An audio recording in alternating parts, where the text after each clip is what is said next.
अस्सलामुअलैकुम दोस्तों, आपको एक और बहुत बड़ी और अहम ब्रेकिंग न्यूज़ से आगाह करते चलें इस छोटी सी वीडियो में। जी हाँ नाजरीन, हमारी ज़मीन से एक बहुत बड़े सियारे का टुकड़ा गुजरने वाला है। जी हाँ नाजरीन, जो हमारी ज़मीन को भी तबाह कर सकता है।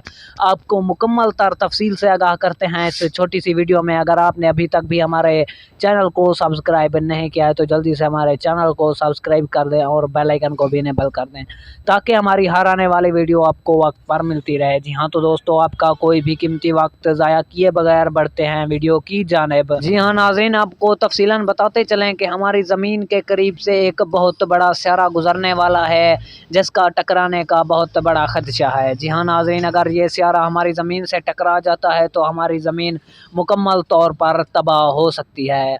अगर आपने अभी तक भी हमारे चैनल को सब्सक्राइब नहीं किया है तो हमारे चैनल को भी सब्सक्राइब कर दें। जी हाँ नाज़रीन, मिलते हैं नेक्स्ट अच्छी सी वीडियो में। तब तक के लिए अल्लाह निगहबान।